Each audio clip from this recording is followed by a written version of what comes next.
Vamos a empezar, vamos a hacer una oración antes de comenzar. Vamos a inclinar nuestros rostros. Padre Santo, te pedimos y te damos gracias, Señor, por este día, y te pedimos que tú nos acompañes en este servicio, Señor, en esta enseñanza, que abras nuestras mentes, nuestro corazón, y que nuestro espíritu reciba toda palabra que viene de ti, Señor. Te pedimos que tú transmitas el mensaje por medio de mí, Señor. Yo soy tu instrumento, Señor, y que bendigas a cada persona que está aquí en este lugar. Te lo pedimos en el nombre de Cristo Jesús. Amén. Bueno, hermanos, el tema del que les voy a hablar hoy es el tema de la fe.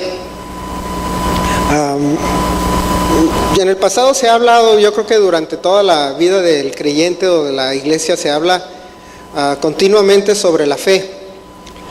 El problema es que a veces perdemos el sentido de lo que es realmente la fe del creyente. Y hay que establecer unos parámetros en realidad para saber qué es lo que nosotros profesamos o qué significa la palabra fe. A veces la fe la utilizan de varias maneras, inclusive en la Biblia se le da varias definiciones, no de manera abierta, sino de manera en que se escribe el mensaje. Nos da a entender que la palabra fe puede significar más de una cosa.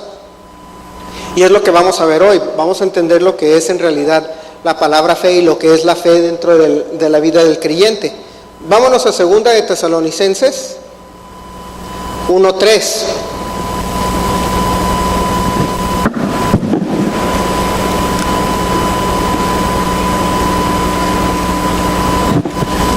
Dice así: debemos dar siempre gracias a Dios por vosotros, hermanos, como es digno, por cuanto vuestra fe va creciendo y el amor de todos y cada uno de vosotros abunda para con los demás.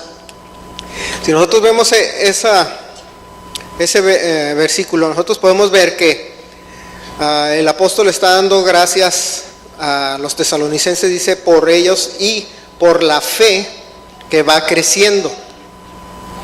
En ese sentido, nosotros podemos entender que la palabra fe es algo que vive dentro de nosotros y es una parte del creyente. Cuando dice va creciendo, nosotros debemos de entender que la fe que tenemos es algo que se desarrolla, no es algo que simplemente ya la tenemos. Hay mucha gente que le preguntas que si creen en Dios, ¿no? Yo creo en Dios, y automáticamente asumen ellos, o asume la gente, que ya tienen fe o fe en el Creador, y no es así. Hay gente que dice inclusive que tiene fe en que el día de hoy le va a ir muy bien, o cuando van y buscan un trabajo, ¿no? Dicen, yo tengo fe de que me va a ir bien, yo creo en mí mismo, y ese tipo de pensamiento, aunque sí es cierto, no es la fe a la que nosotros nos referimos.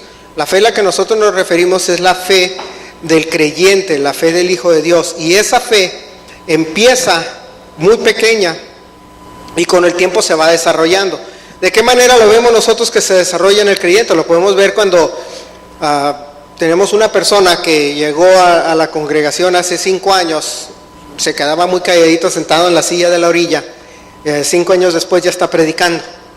La fe de la persona fue creciendo, desde el momento que llegó empezó a crecer. ¿De qué manera? Conociendo la Biblia, conociendo lo que son los estatutos de Dios, la vida del creyente.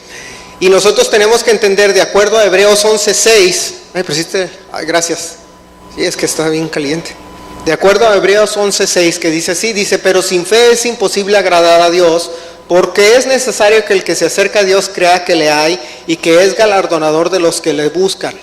Hay que entender esa parte, esa parte me gusta de los hebreos, porque si nosotros vemos esta carta, y es muy importante siempre que leemos la Biblia, leerla dentro del contexto que está escrita. Cuando nosotros leemos la carta a los hebreos, el mismo título de esa carta nos dice a quién fue dirigida.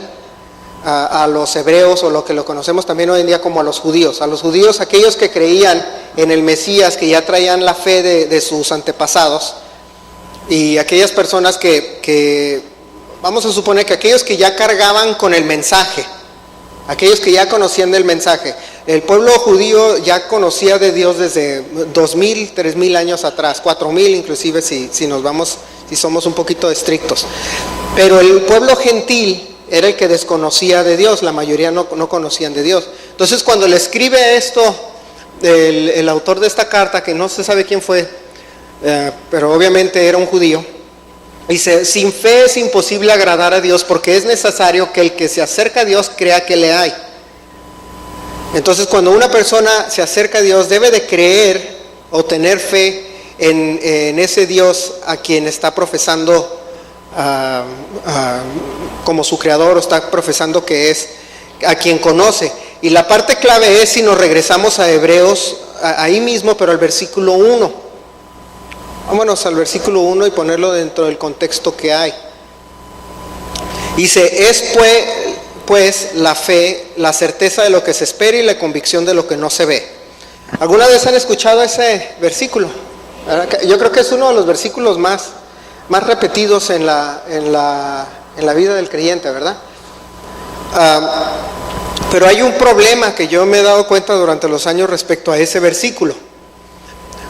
Si nosotros tomamos en contexto todo lo que es Hebreos 11 y nos regresamos al 10 también, vamos a evitar dividir las cosas en capítulos y versículos, porque eso a veces nos hace pensar que está hablando de otra cosa diferente. Si nosotros leemos las cartas de manera corrida, nosotros podemos ver que se trata de un tema, a veces se entra en un paréntesis de ese mismo tema y regresa al tema, o es una carta pues, pero yo les puedo asegurar así con 100% de certeza que cuando los apóstoles o cuando los profetas escribieron los libros y las cartas, etcétera, no le pusieron capítulo y versículo, era corridita la carta. Entonces nosotros cuando vimos hace ratito, o un momento atrás, en Hebreos 1:6, que la fe es imposible agradar a Dios porque es necesario que el que se le acerca crea que le hay ¿quién? Que está Dios. Si nosotros regresamos al 1, nosotros podemos ver que la fe es la certeza de lo que se espera y la convicción de lo que no se ve. Hay que ponerlo en contexto de con quién hablaba. ¿A quién le hablaba? A los judíos, a los hebreos le escriben esta carta. Y muchas veces este versículo se toma como de una manera muy mágica, esotérica, ¿no? De que dicen: yo voy a creer que mañana voy a tener empleo, o que mañana voy a comprar mi boleto de lotería y voy a tener fe que me lo voy a ganar. Así piensan muchos, ¿verdad? De esa manera. Yo tengo fe en que me va a ir bien, y yo tengo fe en que me van a dar mi casa. Eso es cierto hasta un cierto nivel, pero eso no es en sí a lo que habla este versículo. Cuando dice fe es la certeza de lo que se espera, estaba hablando de la certeza de quién era el Mesías.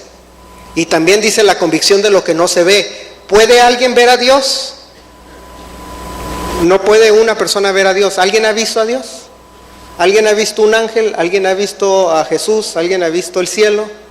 Que se les aparezca, que aquí aparezca, nadie lo ha visto. Entonces cuando una persona profesa tener fe, profesa que está cierto y seguro de quién, de que Jesús vino, de que Jesús resucitó, de que Dios existe, de que Dios es el creador, etcétera, etcétera. Por eso nos dice la palabra que sin fe nosotros no podemos agradar a Dios. Ese es donde hace la correlación entre los versículos. El creer que la fe significa nada más un pensamiento mágico de que mañana va a suceder todo lo que quiero, y eso es lo que se predica hoy en día, ¿verdad? Se predica en muchas iglesias de esa manera. Es que tienes que tener fe, es que tienes que creer que mañana te sacas la lotería, y te dicen: ven y diezma tus $1,000 y ten fe que mañana tienes 10,000. Eso no es la fe. La fe es la seguridad, dice, la certeza de lo que se espera. ¿Qué es lo que se espera? ¿Qué es lo que espera el creyente? ¿Qué es lo que estamos esperando hoy en día? La venida del Señor. Esa es la certeza de lo que se espera. Cuando se le escribía a los hebreos era eso, se estaban esperando al Mesías. Entonces les dice, tener fe es esa certeza también de... no estoy negando lo otro, estoy refiriendo a que la fe no es en sí un pensamiento sobre todo dame a mí, como a veces se utiliza ese versículo para hacer al creyente pensar que la fe está ahí para nada más servirme, sino este versículo se habla, dice, la certeza de lo que se espera. ¿Qué se espera? La venida del Señor. ¿Qué se esperaba? Que viniera el Mesías, ¿Qué se espera? El milenio, y nosotros estamos ciertos de eso. Y dice la convicción de lo que no se ve. ¿La convicción de qué? De que no vemos a Dios, pero sabemos que existe y sabemos que está ahí. Es esa convicción. Una convicción que, a pesar de que la gente lo niegue, que se puede uno juntar con sus amigos y sus amigos decir, yo no creo que Dios exista. Y la convicción de lo que no se ve es decir, yo creo que sí. No sé si alguna vez vieron la película de Contacto. ¿Nunca la han visto? Una película ya medio viejita.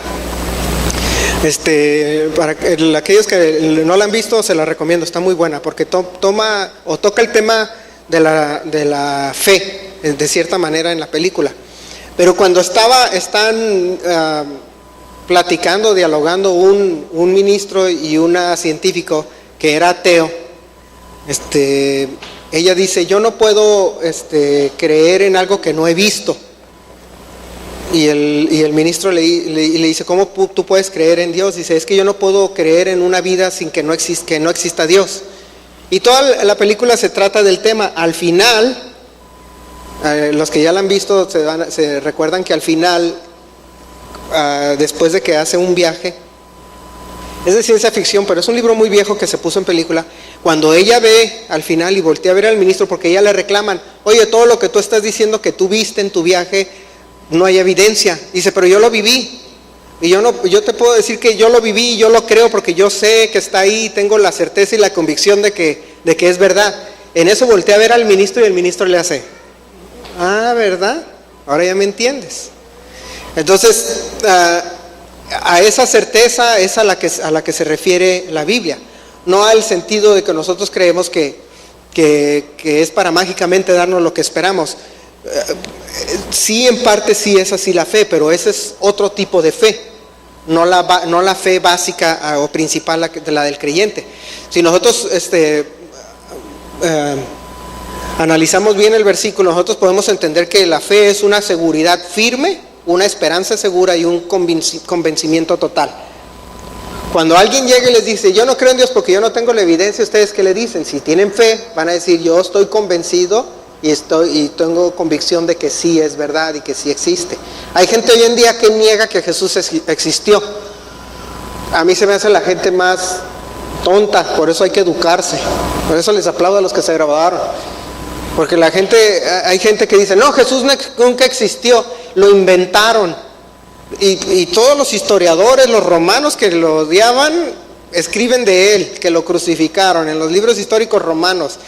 Josefo, un judío que no era creyente, escribe sobre él, un historiador judío, y tú me estás diciendo, y otras evidencias que hay, pinturas y todo de aquellos tiempos, y tú me dices que no existió. No existió. Pues entonces la verdad necesitas regresar a la escuela o volver a nacer para que se te quite lo burro.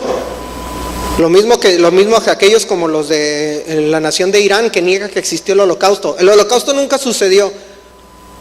No, pues nunca has ido a Auschwitz a ver ahí los campos de concentración. O sea, eso los construyeron nada más para inventar una mentira, para que todo el mundo se la crea. Y hay gente que lo niega.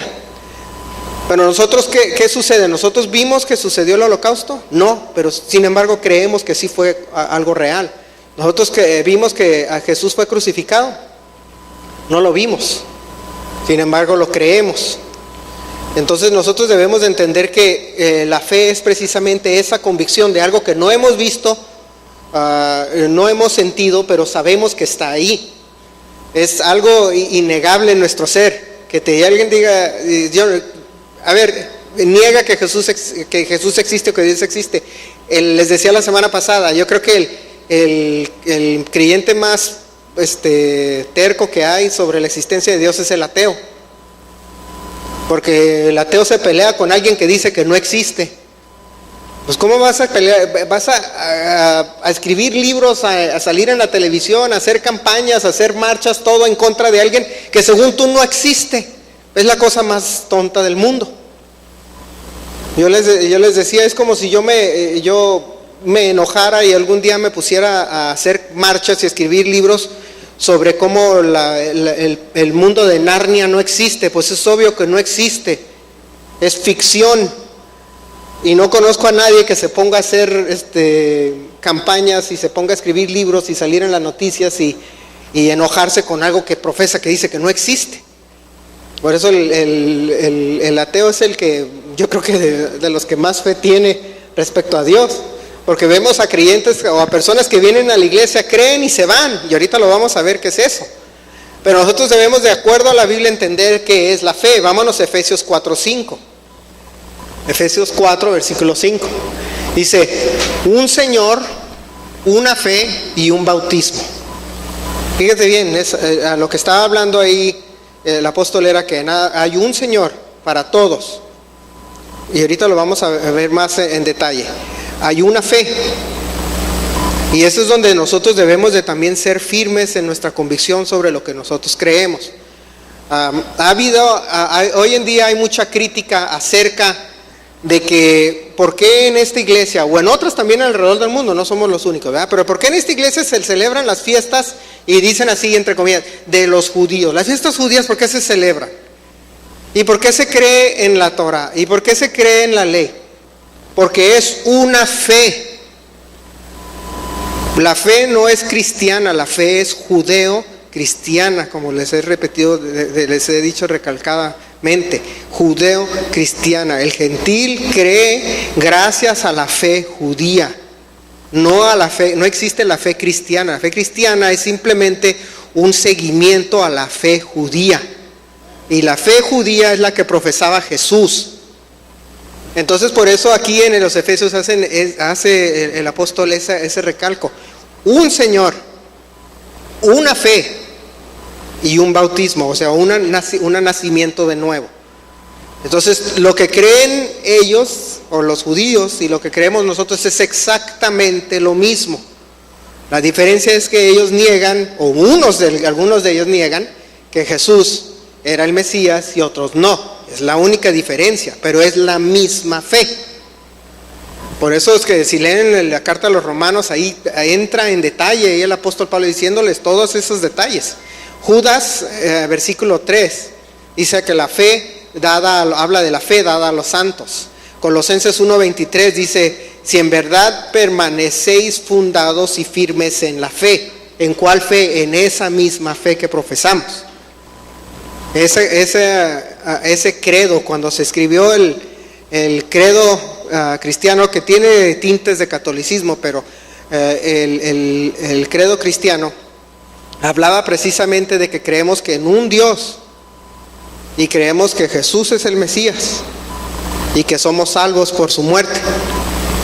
Esa es la misma fe, y esa es la fe, fíjense, esa profesión de fe es de la que habla todo el Antiguo Testamento.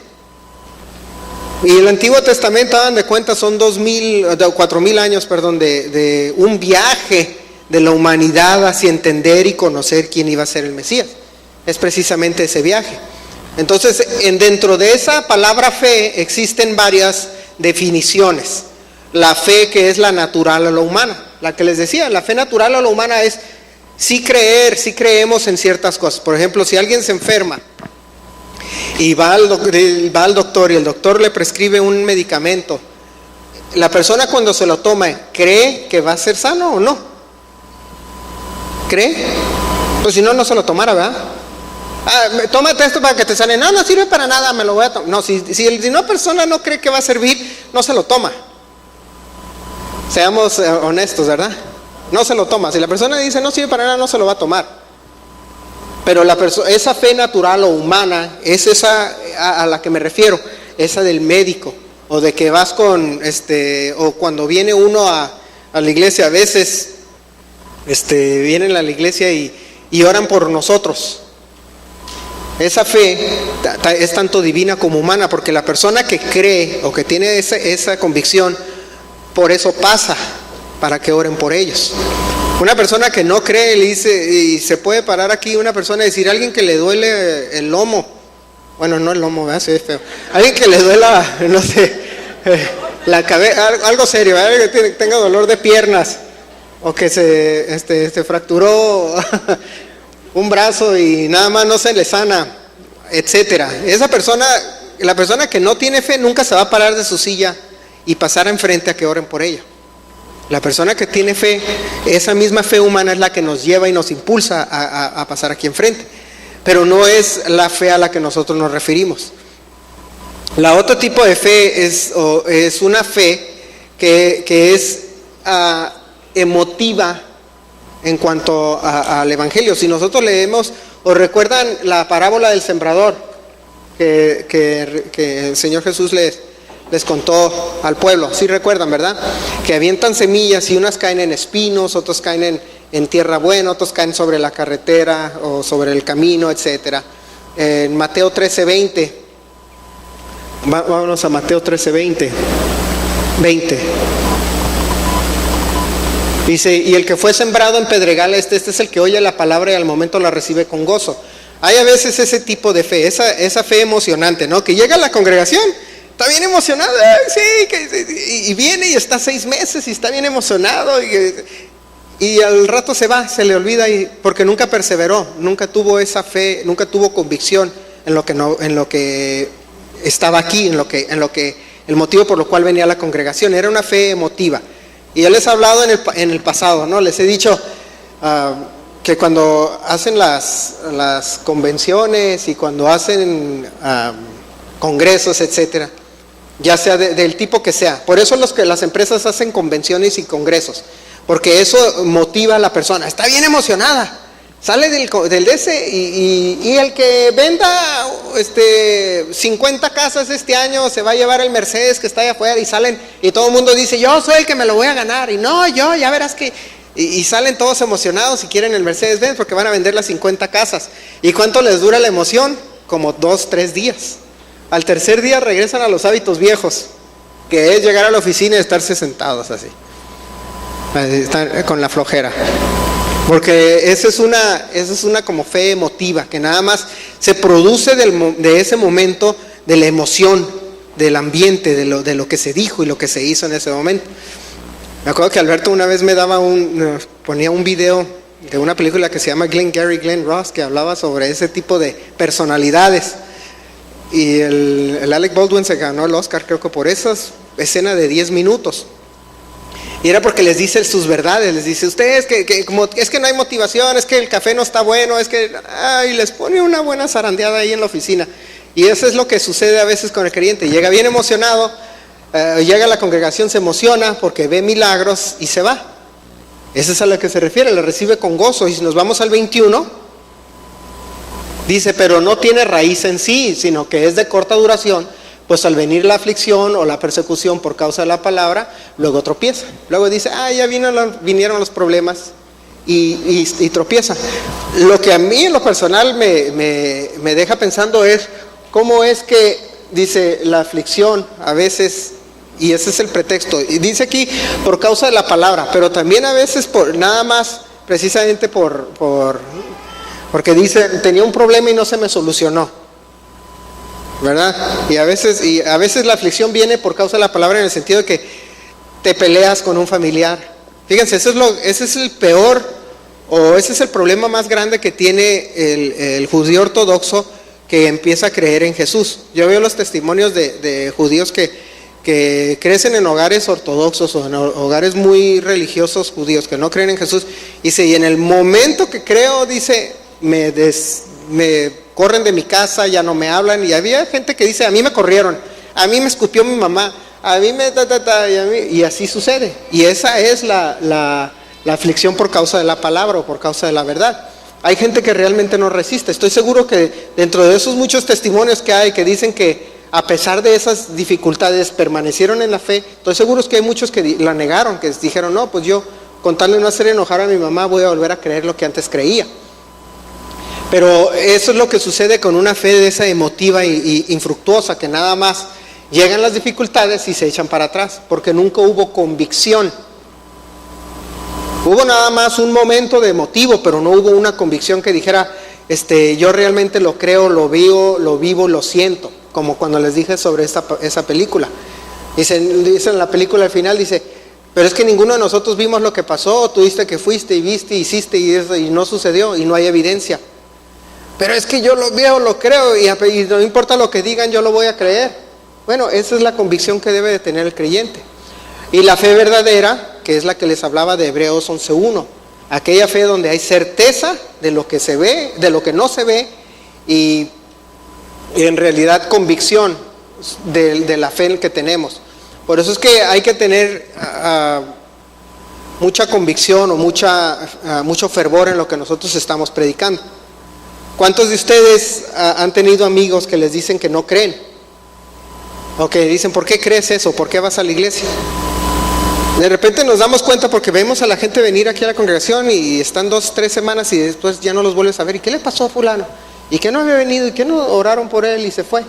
Y si te los llegas a encontrar en la calle, pues te pueden decir una de 1000 historias sobre qué es lo que pasó en sus vidas. Pero curiosamente nosotros tenemos que entender que la fe viene de Dios. Vámonos a Efesios 2:8. Dice, porque por gracia sois salvos por medio de la fe, y esto no es de vosotros, pues es don de Dios. Esa fe de convicción es un don de Dios, es algo que Dios nos da, no es algo que nosotros creamos. A veces me quedo pensando sobre esa parte del don de Dios, y es porque nosotros tenemos que pedirle al Señor que nos dé para que crezca esa fe. No es algo que nosotros vamos a crear, no inventó el hombre a Dios, como a veces se dice. No, el hombre inventó a Dios porque no tenía nada que hacer. Pues qué cosa tan aburrida, ¿no? Inventar todo un libro y a inventar una historia de 4000 años y porque no tenías nada que hacer. Inventado por cientos de diferentes autores, personas en diferentes lugares, en diferentes tiempos, y todos coinciden en lo mismo, ¿no? Entonces, cuando nosotros creemos que en Dios, en el Creador, es porque Dios nos da ese don o ese regalo de creer en Él. Algo ve en nosotros que dijo, esta persona le voy a dar ese don de fe. Y fíjense, curiosamente, como les decía, el ateo es el que cree, sin embargo no tiene la fe. Cree que existe, todo el hombre, toda la humanidad cree en la existencia de Dios. Porque estaba viendo yo sobre la historia de México a tiempo atrás y cómo adoraban a dioses, ¿no? Si recuerdan su historia mexicana, cómo los pueblos indígenas tenían sus diferentes dioses. Qué curioso que culturas que nunca se vieron, nunca tuvieron contacto una con otros, todos tienen el concepto de una deidad. Todos tienen ese concepto de una deidad, pero ¿por qué si no hay cultura atea que diga no existe nada? Todos tienen de una u otra forma una cultura sobre la creencia en una deidad. Que esté torcida, que esté mal, que haya evolucionado de una manera o de otra, es otro tema, pero todos tienen esa convicción de que existe una deidad. Lo que nosotros tenemos que hacer es creer en la verdadera deidad. Si nos vamos a Hebreos 12:2, nosotros leemos que dice, puestos los ojos en Jesús, el autor y consumador de la fe, por lo cual el gozo puesto delante de él sufrió la cruz, menospreciando el oprobio, y se sentó a la diestra del trono de Dios. ¿Quién es el que nos da la fe? De acuerdo a la palabra, Jesús es el que nos da la fe, Dios es el que nos provee con esa fe. Nosotros tenemos que entender también, de acuerdo a Romanos 10:17, que la fe viene por el oír y el oír por la palabra de Dios. De acuerdo a Romanos 10:17, la fe es algo que nos da el Espíritu Santo. Las personas que escuchan la palabra es donde en ese momento ya pueden, vamos a decir, esa semillita ya empieza a germinar por obra de Dios. Recuerda Romanos 10:16 y segunda de Tesalonicenses 3:2 que ya vimos, es solo para algunos, para los que creen. La fe es solo para aquellos que creen, y aquellos que creen, esa creencia es algo que nosotros debemos de profesar personalmente. Yo creo en el Señor, sí, yo creo porque yo sé que existe. Y entonces por eso es que empieza a crecer, y es algo personal. Romanos 14:22 nos dice, ¿tienes tu fe? Tenla para contigo delante de Dios, bienaventurado el que no se condena a sí mismo en lo que aprueba. ¿Tienes fe? Dice. Le pregunta al hombre, ¿tienes tu fe? Tenla para con Dios. La fe también, como les decía, de acuerdo a la lista diferente que tengo yo de lo que son definiciones de fe, dice que es universal, de acuerdo a Efesios 4:5. Ya lo leímos ahorita, ¿verdad? Dice un Señor, una fe y un bautismo, es universal. Por eso es que cuando leemos, y hay que siempre ser bien conscientes de esto, existe lo que se le llama la teología del reemplazo. No sé si han escuchado ese término, que dice que la iglesia suplanta al pueblo de Israel, y eso es una vil mentira. Eso no viene ninguna vez en ninguna parte de la Biblia, viene todo lo contrario. Sin embargo, hay gente, y por obra de Satanás, que quiere confundir al creyente y decir que no, que el creyente lo sustituye, y no es verdad. No existe ni una sola parte en la Biblia que diga de esa manera. Al contrario, inclusive dice, de los dos se hizo un solo hombre. El extremadamente religioso que cargaba con la ley, y aquel que no trae ley, que cree por fe. O sea, que cree algo que es ajeno a él, algo que no es de su cultura, no es de sus antepasados, sin embargo cree en algo que este pueblo que tiene desde hace 4,000 años profesando una fe, y dice, este cree por fe, este cree por letra, y de los dos se hace uno. Y eso es a lo que se refiere en Efesios 4:5, un Señor, una fe y un bautismo. Un bautismo es lo que se le llama el mikvah, que es el volver a nacer. En la cultura o en la expresión del judaísmo se hace de manera muy seguida, no es nada más una vez, especialmente en las mujeres, es una vez al mes. Aquí hay una mikvah en San Diego si quieren ir a conocerla, pero es limpiarse, nacer de nuevo, eso significa el bautismo. Y la fe es contraria a la duda, dice Santiago 1:6. Santiago 1:6 dice, pero pida con fe, no dudando nada, porque el que duda es semejante a la onda del mar, que es arrastrada por el viento y echada de una parte a otra. Y fíjense cómo expresa la palabra el tema de la fe. El tema de la fe lo menciona de una manera de que nosotros le pedimos a Dios creyendo. Si nosotros buscamos un trabajo, un empleo, una casa, un auto, etcétera, y le pedimos a Dios, ¿lo hacemos de qué manera? ¿Dudando o creyendo?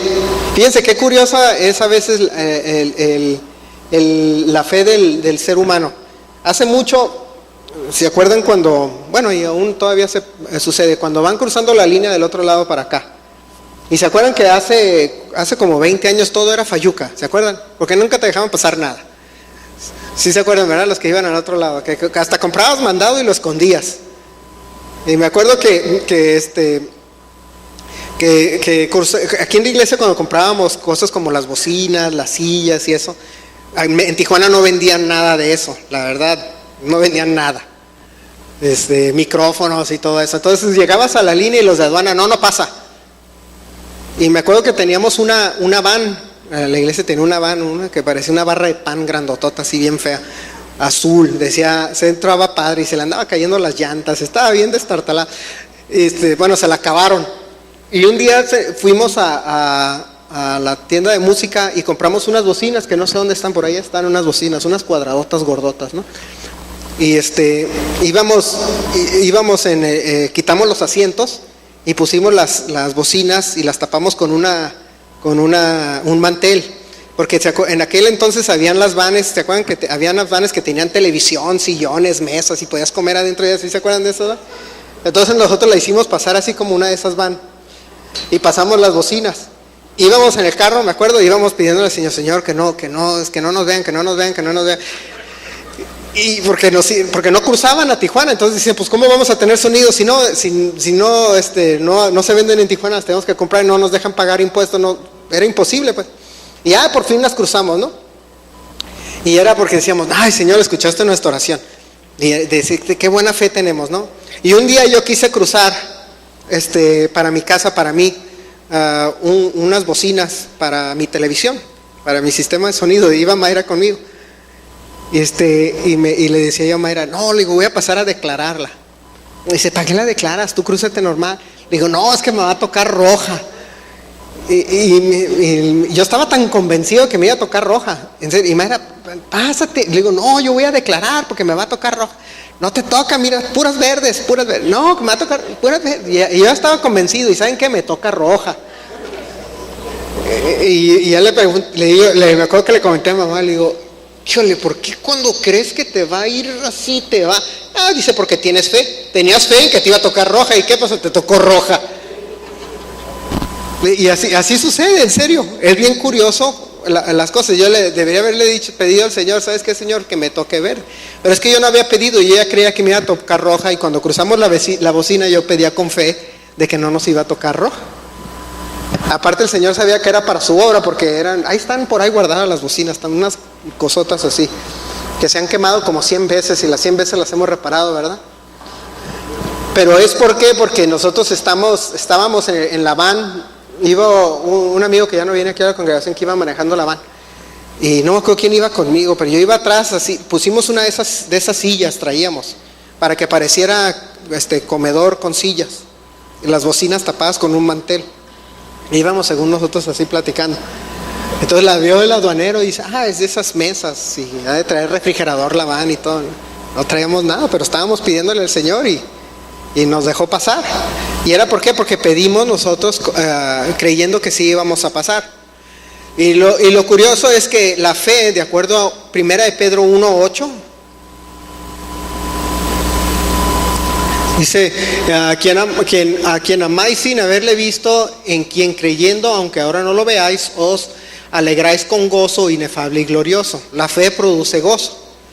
Porque las personas, el creyente cuando cree, tiene un gozo. De verdad, y es uno de los beneficios, o por decirle así, de los beneficios físicos que se expresa o se manifiesta de manera física en el cuerpo del ser humano cuando tiene fe, que produce un gozo. Y fíjense que ese gozo hace que se vean más jóvenes. Sí, ¿verdad, Roberto? Pero ese gozo, aunque no lo crean, y hasta médicamente hablando, la amargura te envejece. Yo conozco gente más joven que yo que se ven bien cateados, porque siempre están enojados, así, todo les molesta, están enojados y infelices y todo, y se ven bien viejos. ¿Y qué edad tienes? 35, ¿qué? ¿Cómo que 35 años? Pues ¿qué te pasó? Pero la fe, fíjense, produce gozo. Y ahí vuelve a recalcar en este versículo lo que les decía sobre Hebreos 11:1, que no es simplemente como dicen ahí, un mantra de que me va a suceder lo que yo estoy profesando, como cuando dicen declara y decreta con fe, etcétera. Sino la fe, dice, es creer en el que no has visto. Es esa convicción de aquel que no has visto. Y es por eso que nosotros debemos de entender y ese crecimiento. ¿Cuál es el crecimiento de la fe? De que conforme pasa el tiempo, nuestra seguridad en la existencia del Creador es más firme.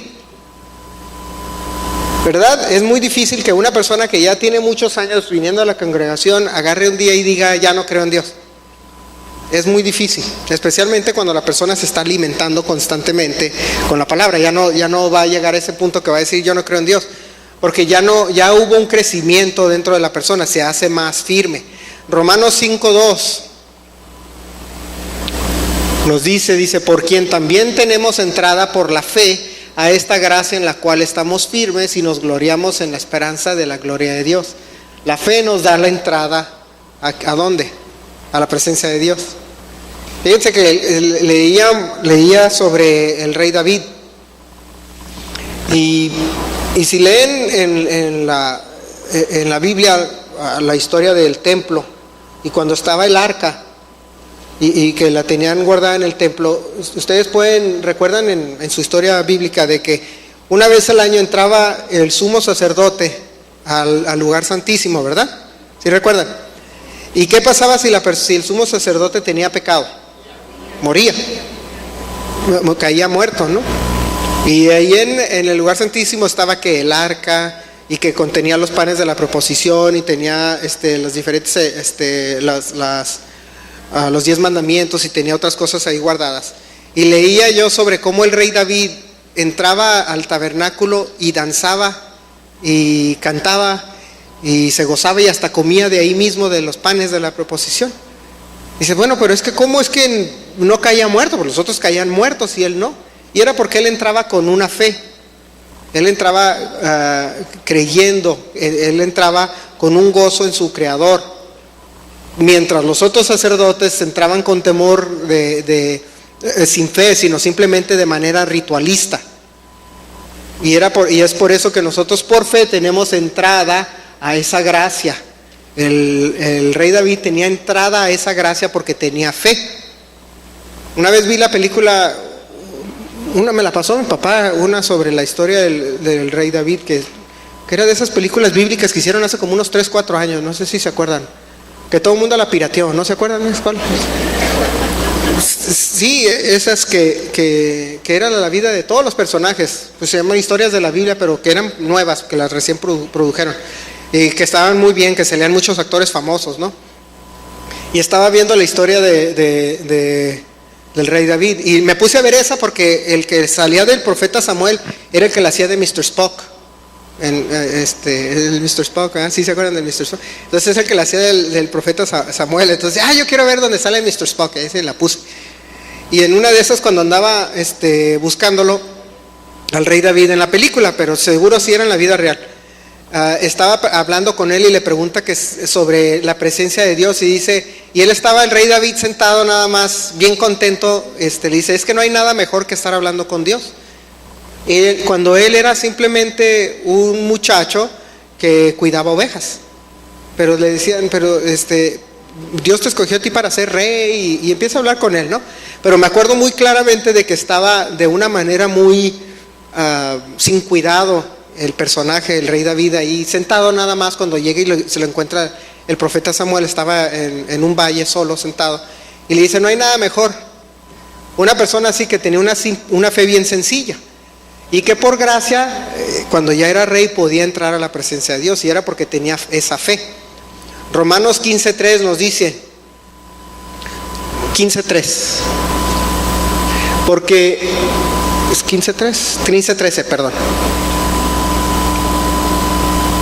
Dice, y el Dios de esperanza os llene de todo gozo y paz en el creer, para que abundéis en esperanza por el poder del Espíritu Santo. Y vean cómo se liga todo. El Espíritu Santo es el que nos da la fe, que nos trae la convicción, pero nos da gozo y paz en el creer. Y ahora sí vamos a la parte donde la fe sí produce un bienestar para la vida del creyente. La fe en su esencia, esa convicción de lo que no se ve, estamos hablando de convicción en el Dios que no vemos. Pero también esa fe en ese Creador también nos da una paz y un gozo.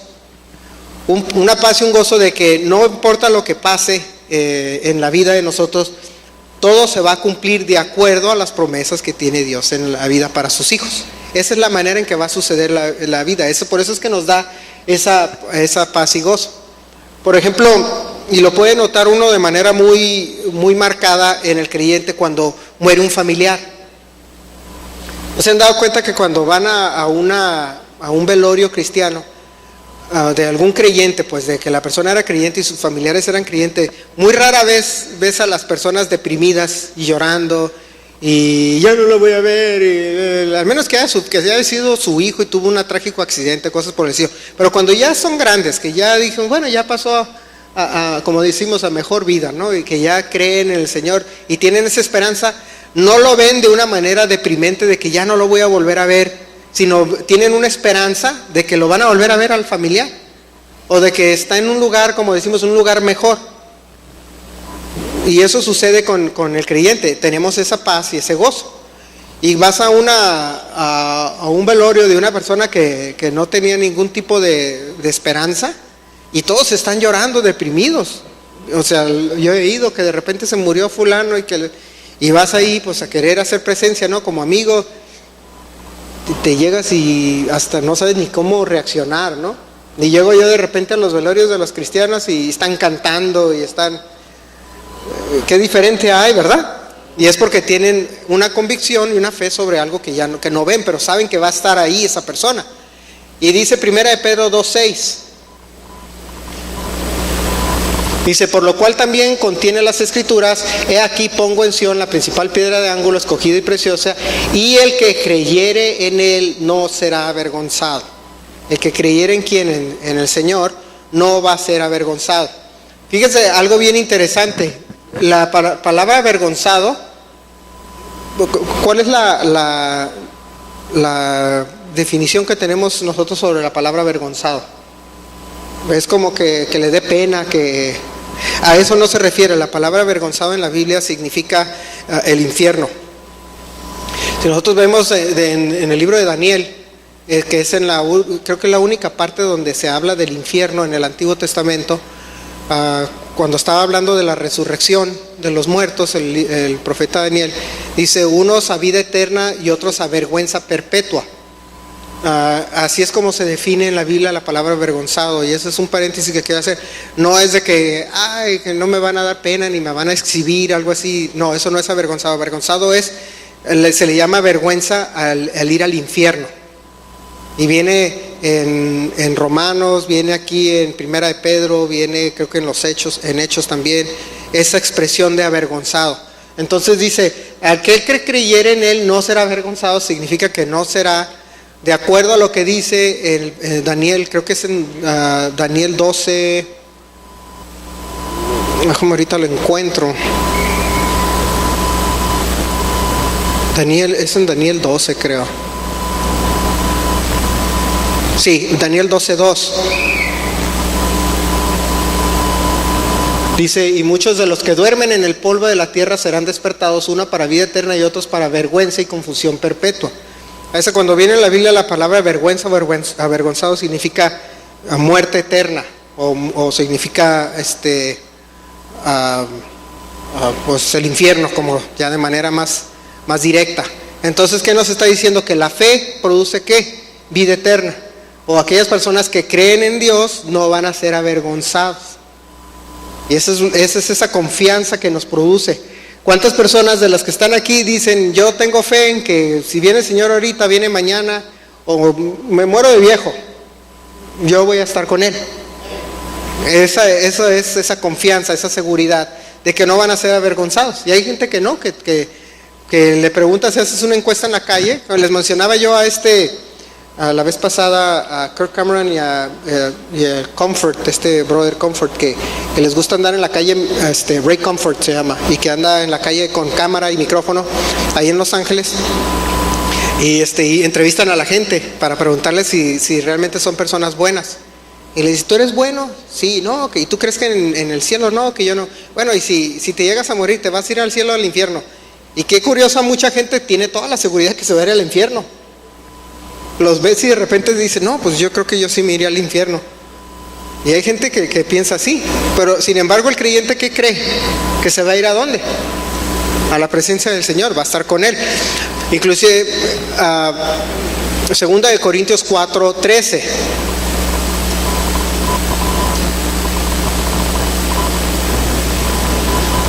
Dice: pero teniendo el mismo espíritu de fe, conforme a lo que está escrito, creí, por lo cual hablé, nosotros también creemos, por lo cual también hablamos. Y esa fe que nosotros tenemos también produce que nosotros expresemos nuestra convicción a los demás.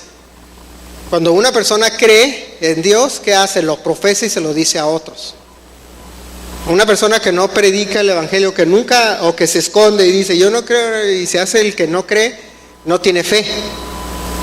Porque si tuviera fe, la persona lo estuviera gritando de todas partes o lo estuviera predicando en el Facebook todos los días.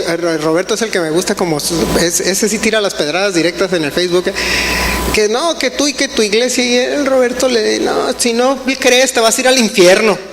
Y así de directo el Roberto. Yo le pongo like siempre al Roberto. Y se pelean sus amigos, los bomberos, los policías con él. Yo le pongo like de todos modos. ¿Por qué? Porque hay una seguridad y una confianza en que lo que tú estás creyendo produce un deseo de manifestarlo. Inclusive mucha gente que dice: bueno, ¿por qué no creen algunas personas? Y vámonos a Juan 10:26. Dice, pero vosotros no creéis porque no sois mis ovejas, como os he dicho. Hay gente que no cree y no tiene fe. ¿Por qué? Porque no son ovejas. O no son las ovejas del Señor. Y no todos son y no todos van a ser. Y hay casos en los que en una familia, yo he conocido familias de donde hay un pastor y de repente tiene 5 hijos, por ejemplo, y uno de ellos no cree y es el vago y se va, porque no era oveja, a pesar de que estaba en creció conociendo y todo, pero no es oveja, no cree porque no es oveja de Dios, no es oveja del Señor. Por eso es que cuando vemos una persona así que se niega a creer, es porque nunca ha sido escogido para ser una oveja. Y hay gente que no, inclusive que son llamados, dice la Biblia, muchos son llamados, pocos escogidos, porque te llama y lo niegas y dices yo no quiero ser, entonces por eso no cree. Primera de Pedro 1:7. Y esta parte es muy importante, dice, para que sometida a prueba vuestra fe, mucho más precioso que el oro, el cual aunque perecedero se prueba con fuego, sea hallada en alabanza, gloria y honra cuando sea manifestado Jesucristo. Fíjense, se va a probar la fe del creyente, pero dice que es más preciosa que el oro. El oro se prueba con fuego, igual la fe del creyente, pero esa va a ser manifestado, como les decía en Daniel 12:2, unos para vergüenza perpetua y otros dice para vida eterna. Entonces nosotros vamos a creer, va a haber dificultades, sí, pero si nosotros persistimos en esa fe, vamos a poder estar en la presencia de Jesús. Dice Santiago 1:3 que dice, la prueba de vuestra fe produce paciencia. Mateo 13:9-23 dice, es la buena tierra. Cuando hablaba de la parábola del sembrador, dice la fe que cae, o la semilla que caía en la buena tierra que produce buena fe. Esa debemos de ser nosotros. Y en Mateo también 13:9-23 nos dice que la verdadera fe da frutos. Y es muy importante cuando nosotros vemos la parte donde dice, por sus frutos los conoceréis, es precisamente porque esas personas tienen fe. Algo que sucede muy a menudo por ejemplo, ahorita que está muy popular el asunto del Islam, que dicen unos, es que los terroristas no son verdaderos musulmanes, no, es que por la fruto lo conozco. Si ellos profesan el Islam y hacen actos terroristas en nombre del Islam, está produciendo fruto su fe.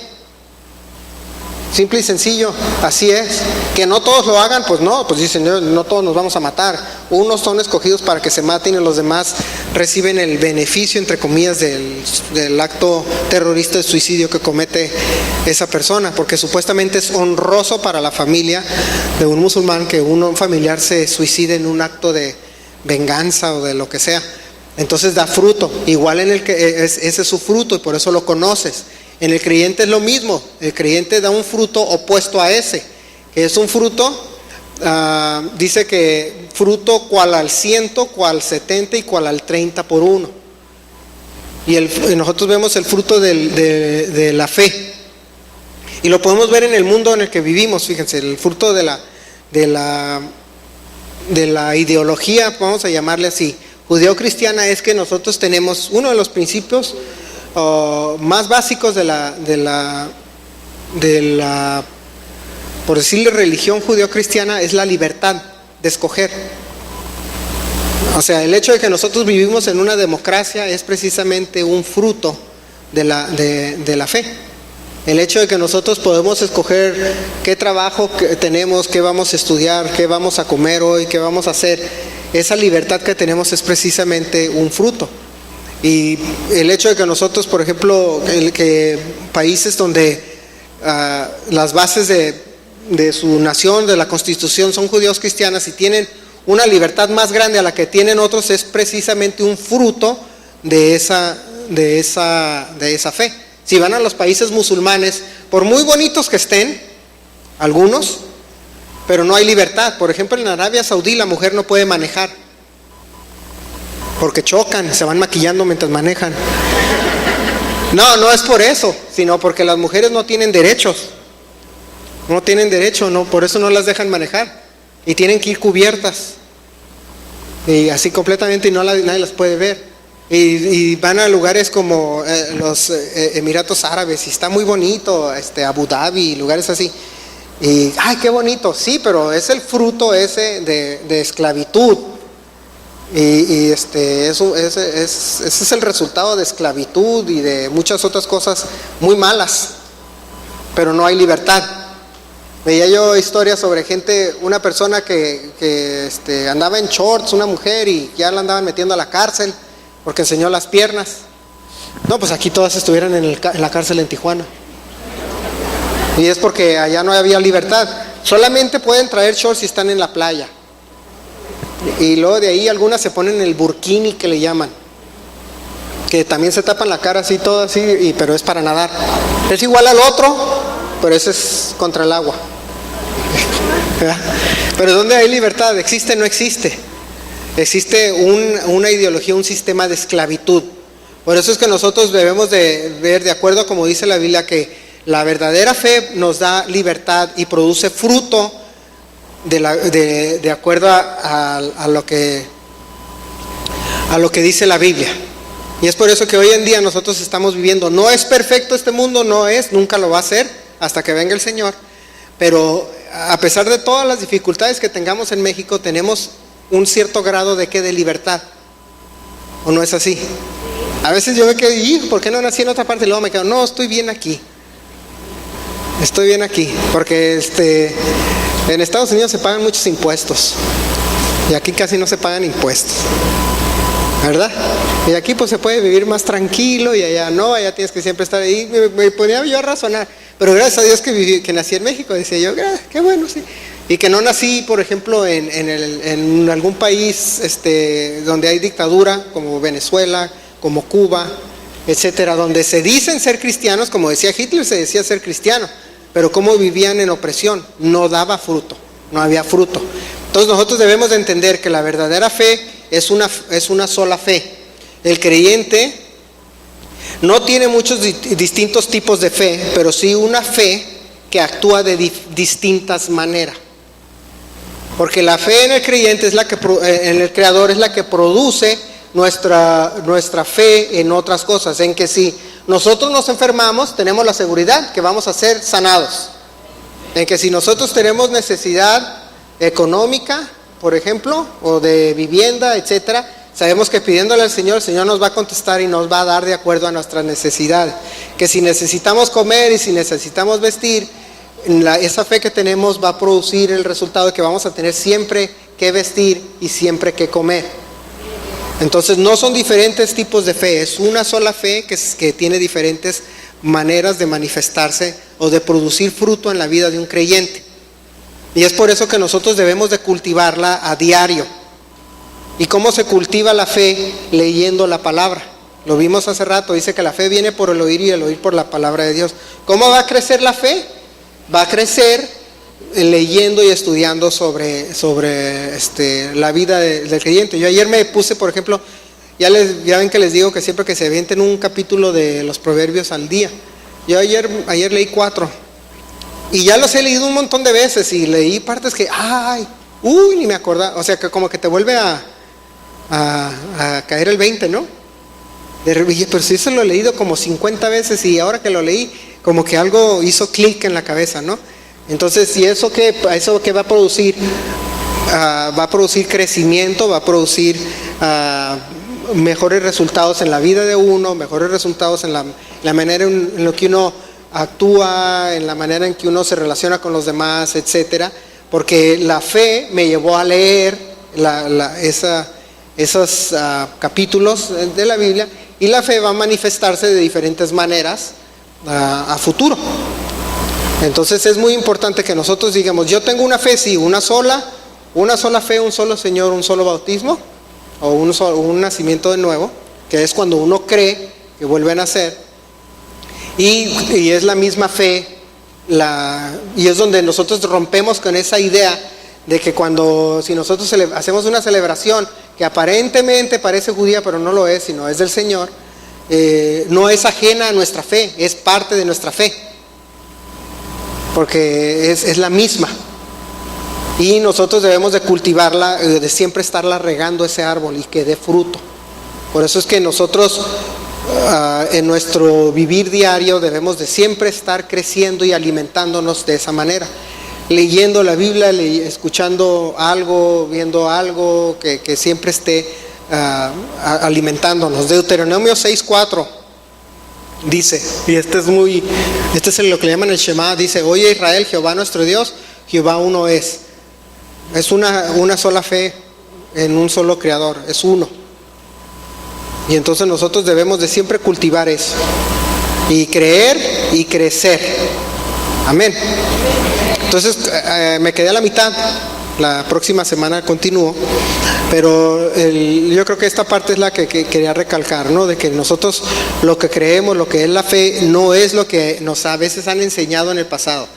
No significa de que yo voy a decir hoy me va a ir bien y voy a creerlo y se va a manifestar como una verdad. No, la fe es la convicción en el Creador, en lo que nosotros no vemos o en quien no vemos, y en que si pedimos algo con fe, porque la única forma de agradar a Dios es con fe, sabemos que Él nos la va a dar. Amén. Rosalinda parece que tiene un anuncio. Ser despedida. Y lo que salga de lo de las donas, pues es para arreglar los aires acondicionados, porque ya nos hacen falta, ¿verdad? Vamos a inclinar nuestro rostro. Padre Santo, te damos gracias por la tarde que tú nos has dado, Señor, porque estamos aquí reunidos conociendo de tu palabra, Señor, y conociendo de lo que tú quieres para nosotros, para nuestras vidas. Y te damos gracias, Señor, por esta oportunidad, por la vida que nos das y por la salud que nos permite poder estar aquí, Señor. Te pedimos que acompañes a cada persona que está aquí, Señor, a sus hogares o al lugar que se dirige, Señor, que los guardes, estén seguros, Señor. Aquellos que están enfermos o estaban enfermos, Señor, que tú los sanes y que produzca una buena salud, Señor, permanente en la vida de cada uno, Señor. Y aquellos que tengan necesidad, Señor, que tú se las suplas. Te lo pedimos en el nombre de Cristo Jesús. Amén. Bueno, quedamos despedidos.